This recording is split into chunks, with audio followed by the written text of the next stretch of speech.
আসসালামু আলাইকুম। এইচএসসি 2026 ব্যাচের পরীক্ষার্থীরা শেষ মুহূর্তে আমাদের কাছে প্রতিনিয়ত শিক্ষার্থীরা একের পর এক ফোন করে যাচ্ছে শুধুমাত্র প্রিপারেশনে ঘাটতি আছে এই জন্য যে ভাই লাস্ট মোমেন্টে প্রিপারেশন তেমন একটা না, এখন কি করলে পরীক্ষায় ভালো রেজাল্ট করার মতো একটা প্রিপারেশন নিতে পারবো বা মিনিমাম পাস করার মতো একটা প্রিপারেশন নিতে পারবো। আমাদের পক্ষ থেকে একটাই উত্তর থাকে যে লাস্ট মোমেন্টে এমন কোনো ম্যাজিক করা সম্ভব না যেই ম্যাজিকে তুমি তোমার পুরো সিলেবাসটা কমপ্লিট করে বেস্ট একটা প্রিপারেশন নিয়ে পরীক্ষার হলে যেতে পারবে।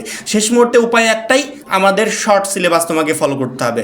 অর্থাৎ আমরা তোমাদের পূর্ণাঙ্গ সিলেবাসটাকে নিজেরা বিগত বছরের বোর্ড প্রশ্নগুলো অ্যানালাইসিস করে শর্ট সিলেবাস রেডি করেছি। মাত্র 310 টাকায় শেষ মুহূর্তে আমাদের এইচএসসি 26 টার্গেট প্লাস কোর্সে যুক্ত হলে পেয়ে যাচ্ছ সকল সাবজেক্টের সাজেশন, সকল গ্রুপের পিডিএফ ও ক্লাস আকারে, বিগত বছরগুলোর বোর্ড এমসিকিউ উত্তর সহ পিডিএফ আকারে, প্রত্যেকটা সাবজেক্টের প্রত্যেকটা চ্যাপ্টারের চ্যাপ্টার ওয়াইজ জ্ঞানমূলক অনুধাবনমূলক প্রশ্ন উত্তর পিডিএফ আকারে, ইংরেজি গ্রামার অংশে শর্টকাট টেকনিক ও দুর্দান্ত সব রেকর্ডেড ক্লাসেস, লিখিত অংশে শর্টকাট টেকনিক ও রেকর্ডেড ক্লাসেস, এইচএসসি পর্যায়ের সবচেয়ে কঠিন সাবজেক্ট আইসিটির শেষ মুহূর্তে দুর্দান্ত সব রেকর্ডেড ক্লাস, এছাড়া পড়াশোনার রুটিন, এ প্লাস গাইডলাইন সবকিছু থাকছে মাত্র এই 310 টাকার কোর্সে। যারা এখনো আমাদের কোর্সে যুক্ত হও নাই খুবই দ্রুত করো। আমাদের কোর্সে যুক্ত হতে ভিডিওতে দেওয়া নাম্বারে 310 টাকা কোর্স ফি পাঠিয়ে এই নাম্বারই হোয়াটসঅ্যাপে আমাকে জানাবে কোর্স ফি পাঠিয়েছি, সাথে সাথে তোমাকে গ্রুপে যুক্ত করে নিব, তখন থেকে তোমার ক্লাস প্রস্তুতি শুরু হয়ে যাবে। সেই শর্ট সিলেবাসটা তুমি যদি লাস্টের কয়েকদিন ফলো করতে পারো, আশা করা যায় সামনের এই অল্প সময়েও ভালো কিছু করা সম্ভব। এখন লাস্ট মোমেন্টে সেই শর্ট সিলেবাসগুলো তোমাকে কালেক্ট করতে হবে, দেন কমপ্লিট করতে হবে যাতে অল্প সময় বেস্ট একটা প্রিপারেশন নিতে পারো।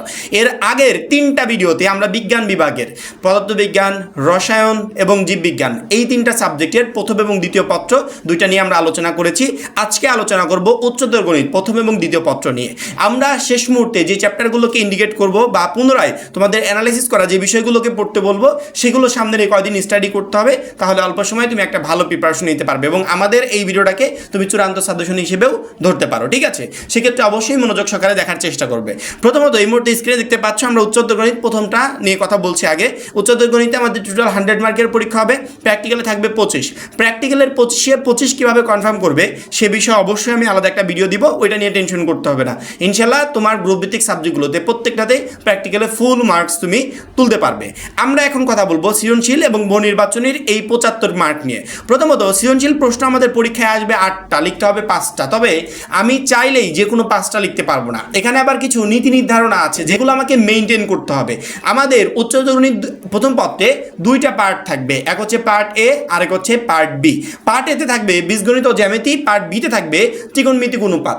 বীজগণিত ও জ্যামিতি থেকে আমাদের টোটাল 4টা প্রশ্ন আসবে, আবার পার্ট বি ত্রিকোণমিতিক অনুপাত থেকেও 4টা প্রশ্ন আসবে, এই টোটাল 8টা প্রশ্ন আসবে। কিন্তু বাধ্যতামূলক পার্ট এ থেকে 2টা প্রশ্নের অ্যান্সার করতেই হবে, আবার বাধ্যতামূলক পার্ট বি থেকেও 2টা প্রশ্নের অ্যান্সার করতে হবে। তাহলে বাধ্যতামূলক 2টা প্লাস 2টা 4টা প্রশ্ন হলো, আর একটা প্রশ্নের অ্যান্সার তোমার যেখান থেকে ভালো লাগে সেখান থেকে তুমি করতে পারবে। তুমি যদি মনে করো যে পার্ট এ বীজগণিত জ্যামিতি আছে, এখান থেকে 4টা প্রশ্ন আসবে, আমি এখান থেকে 3টার অ্যান্সার করব আর 2টা করবো পার্ট বি থেকে, হ্যাঁ করতে পারো, কোনো প্রবলেম নাই। তুমি যদি মনে করো পার্ট এ থেকে 2টা করবো আর পার্ট বি থেকে 3টা করবো, তারপরে করতে পারো, কোনো প্রবলেম নেই। কিন্তু আমরা দেখতে পাচ্ছি আমাদের হিউজ চ্যাপ্টার, অর্থাৎ 2টা পার্ট মিলে অনেকগুলো চ্যাপ্টার আছে, লাস্ট মোমেন্টে এত চ্যাপ্টার কমপ্লিট করা সম্ভব না। এই জন্য আমরা প্রত্যেকটা পার্টকে একদম সুন্দর করে একদম শর্ট করে দিয়েছি যাতে অল্প সময় তুমি কমপ্লিট করতে পারো। যেমন ধরো পার্ট এতে তোমার চ্যাপ্টার আছে 1 নাম্বার ম্যাট্রিক্স ও নির্ণায়ক, 2 নাম্বার ভেক্টর, 3 নাম্বার সরলরেখা, 4 নাম্বার বৃত্ত, 5 নাম্বার বিন্যাস ও সমাবেশ, 8 নাম্বার ফাংশন ও ফাংশনের চিত্র। বীজগণিত জ্যামিতি অংশে তোমার এই চ্যাপ্টারগুলো আছে। এই চ্যাপ্টারগুলো থেকে আমি কিছু ইম্পর্টেন্ট চ্যাপ্টার বলে দিব যে চ্যাপ্টারগুলো কমপ্লিট করতে হবে। প্রথমত 1 নাম্বার ম্যাট্রিক্স ও নির্ণায়ক চ্যাপ্টার, 2 নাম্বার ভেক্টর, 3 নাম্বার সরলরেখা, 4 নাম্বার বৃত্ত। কোনো শিক্ষার্থী যদি 1 থেকে 4 নাম্বার অর্থাৎ 8 নাম্বার পর্যন্ত না, 1 থেকে 4 নাম্বার পর্যন্ত এই 4টা অধ্যায় সুন্দর মতো শেষ মুহূর্তে কমপ্লিট করতে পারে, ইনশাল্লাহ এই 4টা অধ্যায় থেকে সে 3টা সৃজনশীল প্রশ্ন পরীক্ষার হলে কমন পেয়ে যাবে। যদি মনে করো যে পার্ট এ থেকে 2টা প্রশ্নের অ্যান্সার করবো, তাহলে ওই 3টার ভিতর থেকে যেই 2টা ভালো লাগে সেই 2টার অ্যান্সার করবে, আর 3টা প্রশ্নের অ্যান্সার তুমি পার্ট বি থেকে করতে পারো। আর যদি মনে করো না পার্ট এ থেকে যে 3টা কমন আসছে এই 4টা অধ্যায় পরে 3টারই অ্যান্সার করবো, সেক্ষেত্রে করতে পারো পার্ট বি থেকে, তাহলে 2টার অ্যান্সার করতে হবে। এখন আমার কথা হচ্ছে যে লাস্ট মোমেন্টে এত চ্যাপ্টার আমি কমপ্লিট করতে পারবো না। এখানে পার্ট এতে যে 6টা চ্যাপ্টার আছে, আমি এই 6টা চ্যাপ্টার না পড়ে আমি 4টা চ্যাপ্টার পড়ে যাই, 1 থেকে 4 নাম্বার পর্যন্ত 4টা চ্যাপ্টার কমপ্লিট করে যাই, তাহলে আমি সহজে এখান থেকে 3টা প্রশ্ন পরীক্ষার হলে একদম ইজিলি কমন পেয়ে যাচ্ছে, অর্থাৎ আমাকে 6টা চ্যাপ্টার পড়তে হচ্ছে না। এবার আসি আমি পার্ট বিতে। পার্ট বিতে আমাদের চ্যাপ্টার আছে ত্রিকোণমিতিক অনুপাত, 7 নাম্বার সংযুক্ত কোণের ত্রিকোণমিতিক অনুপাত, 9 নাম্বার অন্তরীকরণ, 10 নাম্বার যোগজীকরণ। এই টোটাল 4টা অধ্যায় আমাদের কমপ্লিট করতে হবে, তাহলে আমি 4টা প্রশ্নই পরীক্ষার হলে কমন পাবো। তবে আমাদের 4টা প্রশ্ন পরীক্ষার হলে কমন পাওয়ার দরকার নেই, কারণ কি আমি যদি পার্ট বি থেকে 3টা প্রশ্নের অ্যান্সারও করি তারপরেও 3টা কমন পেলেই চলবে। সেক্ষেত্রে 4টা অধ্যায় না পড়ে আমি যদি যে কোনো 3টা অধ্যায় পড়ে পড়ে যায়, অর্থাৎ আমি গুছিয়ে দিচ্ছি প্যাটার্নটা যে তোমরা এই 3টা অধ্যায় পড়ে যেতে পারো। সেক্ষেত্রে 3টা অধ্যায়ের প্যাটার্ন যদি কমপ্লিট করে যাও, পরীক্ষার হলে ইজিলি 3টা প্রশ্ন কমন চলে আসছে। তুমি যদি মনে করো পার্ট বি থেকে 3টা প্রশ্ন আমি 3টাই অ্যান্সার করবো আর পার্ট এ থেকে আমি 2টার অ্যান্সার করবো, সেক্ষেত্রে তারপরে তোমার 3টা কমন থাকছে। যদি মনে করো যে না পার্ট বি থেকে আমি 2টার অ্যান্সার করবো, তাহলে যে 3টা পরীক্ষার হলে কমন আসবে ওইখান থেকে যে 2টা ভালো লাগে সেই 2টা তুমি অ্যান্সার করতে পারবে। এখন 3টা প্রশ্ন কমন পাওয়ার জন্য 4টা অধ্যায়ের পরিবর্তে কোন কোন 3টা চ্যাপ্টার পড়বো? কোনো শিক্ষার্থী যদি 6, 7, 9 অর্থাৎ ত্রিকোণমিতিক অনুপাত, সংযুক্ত কোণের ত্রিকোণমিতিক অনুপাত, 9 নাম্বার অন্তরীকরণ, এই 3টা অধ্যায় পড়ে যায়, এই 3টা অধ্যায় থেকে পরীক্ষার হলে ইনশাল্লাহ 3টা প্রশ্ন তার একদম ইজিলি কমন চলে আসবে। এখন অনেকে মনে করতে পারো ভাই আপনি যে 3টা প্রশ্নের প্যাটার্ন রেডি করে দিয়েছেন এর ভিতর কোনো একটা চ্যাপ্টার আমার কাছে অনেক কঠিন মনে হয়, যেটা আমি কমপ্লিট করি নাই, আমি যে চ্যাপ্টারটা বাদ দিয়েছেন যেমন যোগজীকরণ বাদ দিয়েছেন কিন্তু এটা আমার কাছে একটু ইজি মনে হয়, এইটা সহ একটা প্যাটার্ন রেডি করে দেন। সেক্ষেত্রে আমি প্রত্যেকটা শিক্ষার্থীকে বলবো তুমি 6, 7, 10 পড়ো, ত্রিকোণমিতিক অনুপাত, সংযুক্ত কোণের ত্রিকোণমিতিক অনুপাত, 10 নাম্বার যোগজীকরণ, এই 3টা অধ্যায় পড়ে যাও, তারপরে কিন্তু হয়ে যাচ্ছে। কেউ যদি মনে করো না এই প্যাটার্নটা ভালো লাগছে না, সেক্ষেত্রে আমি বলবো 6, 9, 10 পড়ো, 6 নাম্বার অধ্যায় ত্রিকোণমিতিক অনুপাত, 9 নাম্বার অধ্যায় অন্তরীকরণ, 10 নাম্বার অধ্যায় যোগজীকরণ। কেউ যদি মনে করো না এটাও ভালো লাগছে না, তাহলে তুমি 7, 9, 10 পড়ো, সংযুক্ত কোণের ত্রিকোণমিতিক অনুপাত, অন্তরীকরণ, যোগজীকরণ। অর্থাৎ আমি তোমাকে খ পার্টের পার্ট বিতে 4টা প্যাটার্ন রেডি করে দিলাম। এই 4টা প্যাটার্নের যেই প্যাটার্নটা তোমার ভালো লাগে 3টা অধ্যায়ের, সেই 3টা অধ্যায় কমপ্লিট করে যাও। ওই 3টা অধ্যায় থেকে ইনশাল্লাহ 3টা প্রশ্ন কমন আসবে। তুমি যদি মনে করো 3টারই অ্যান্সার করতে পারবে, আর যদি মনে করো না 3টার ভিতরে 2টার অ্যান্সার করবো, তারপরে তুমি ইজিলি করতে পারবে। অর্থাৎ এখন তুমি কোন প্যাটার্নটা ফলো করবে সেটা তোমার বিষয়। আমি শুধুমাত্র লাস্ট মোমেন্টে পুরো সিলেবাসটাকে শর্ট করে গুছিয়ে দিলাম যে এই শর্ট সিলেবাসটা সামনের কয়েকদিন ফলো করো, অল্প সময় বেস্ট একটা প্রিপারেশন নিতে পারবে। এইখান থেকে মানে এইভাবে এই চ্যাপ্টারগুলো যদি কমপ্লিট করে পরীক্ষার হলে যেতে পারো, তাহলে সৃজনশীলের এই 50-এর ভিতর 50 ইনশাল্লাহ এই চ্যাপ্টারগুলো থেকেই তোমার পরীক্ষার হলে কমন থাকবে। এবার আসি বহু নির্বাচনের 25। বহু নির্বাচনের 25-এর জন্য যদি বলো যে ভাই একটা চ্যাপ্টার বাদ দিব, ওই একটা চ্যাপ্টার থেকে যে 2টা বা 3টা প্রশ্ন আসবে না, এই প্রশ্নগুলো অ্যান্সার তুমি করতে পারবে না। অর্থাৎ বহু নির্বাচনের জন্য হলে প্রত্যেকটা চ্যাপ্টার থেকে তোমাকে প্রিপারেশন নিতে হবে, কোনো চ্যাপ্টার স্কিপ করতে পারবে না। প্রত্যেকটা চ্যাপ্টার ইম্পর্টেন্ট বহু নির্বাচনের জন্য। বহু নির্বাচনের জন্য তোমাকে 2টা কাজ করতে হবে। এক হচ্ছে তোমার টেক্সট বুকে যে ম্যাথগুলো আছে বা টেক্সট বুকে যে বিষয়গুলো আলোচনা করা হয়েছে সেইগুলো তোমাকে সলভ করতে হবে। অর্থাৎ টেক্সট বুক থেকে এমসিকিউর জন্য বেস্ট একটা প্রিপারেশন তুমি আগে নিবে, তার পরবর্তীতে বিগত কয়েক বছরের বোর্ড এমসিকিউগুলো নিজে নিজে সলভ করবে। ঠিক আছে, মেইন প্রিপারেশন হবে টেক্সট বুক থেকে। আমি যে বইটা পড়ছি 2 বছর যাবত পড়ে আসছি, যে আমার উচ্চতর গণিত প্রথম পত্রের জন্য যে বইটা স্যাররা আমাকে পড়িয়েছে, ওই বইটাই লাস্ট মোমেন্টে এখন শুধুমাত্র রিভিশন দাও, সুন্দর করে ওইখান থেকে প্রিপারেশন নাও, দেন বিগত কয়েক বছরের বোর্ড এমসিকিউগুলো সলভ করো। বিগত কয়েক বছরের বোর্ড এমসিকিউ আমাদের 310 টাকার পিডিএফ কোর্সে সুন্দর করে উত্তর সহ গোছানো আছে, ওইগুলো এখান থেকে কালেক্ট করবে এবং সলভ করবে। আর টেক্সট বুক তো তোমার কাছে আছে, ওইখান থেকে বেস্ট একটা প্রিপারেশন নেবে। টেক্সট বুক প্লাস বিগত কয়েক বছরের বোর্ড এমসিকিউ উচ্চতর গণিতের জন্য, এই 2টা যদি কমপ্লিট করে যেতে পারো তাহলে তুমি একটা বেস্ট প্রিপারেশন নিতে পারবে। এখন কেউ যদি বলো যে ভাই বিগত কয়েক বছরের বোর্ড এমসিকিউ সলভ করতে চাচ্ছি না, আমি চাচ্ছি আমার কাছে একটা টেস্ট পেপার আছে, এই টেস্ট পেপারে কিছু এমসিকিউ দেওয়া আছে এগুলো পড়বো, তারপরে আমি বলবো আগে তুমি তোমার টেক্সট বুকটাকে কমপ্লিট করো, দেন তুমি তোমার টেস্ট পেপারটা কমপ্লিট করো। অর্থাৎ যেইটাই তুমি পড়ো না কেন আগে টেক্সট বুক কমপ্লিট করতে হবে, তারপরে গাইড, টেস্ট পেপার বা বিগত বছরের বোর্ড এমসিকিউ যেইটা মন চায় সেটা পড়ো। কিন্তু টেক্সট বুক রেখে 100% অন্য কিছুর উপর ডিপেন্ড করে যেও না, তাহলে কিন্তু কঠিন আকারে ধরা খাবে। আগে টেক্সট বুকটা সুন্দর মতো কমপ্লিট করবো, এখান থেকে বেস্ট একটা প্রিপারেশন নেব, দেন আমি বিগত 5 বছরের বোর্ড এমসিকিউ পড়লাম, অথবা আমি টেস্ট পেপারগুলো ফলো করলাম, অথবা সাপ্লিমেন্ট ফলো করলাম, তার পরবর্তী ইচ্ছা এটা। কিন্তু আগে টেক্সট বুকটা কমপ্লিট করবে, তাহলে ইনশাল্লাহ পরীক্ষার হলে বহু নির্বাচনী 25টা এমসিকিউ কমন থাকবে। শেষ মুহূর্তের সময়টা খুবই গুরুত্বপূর্ণ, এই জন্য অযথা নষ্ট না করে সঠিকভাবে কাজে লাগানোর চেষ্টা করবো। এই হচ্ছে উচ্চতর গণিত প্রথম পত্রের জন্য তোমাদের চূড়ান্ত সাজেশন, যেটা তোমাকে লাস্ট মোমেন্টে ফলো করতে হবে বা যেভাবে তোমাকে পড়াশোনা করতে হবে। এবার আমরা দ্বিতীয় পত্র নিয়ে কথা বলবো। উচ্চতর গণিত দ্বিতীয় পত্রের জন্য আমার যে 2টা পার্ট আছে, প্রথম পত্রের মতো দ্বিতীয় পত্র 2টা পার্ট। এক পার্ট এ হচ্ছে বীজগণিত ত্রিকোণমিতি, পার্ট বি হচ্ছে জ্যামিতীয় বলবিদ্যা।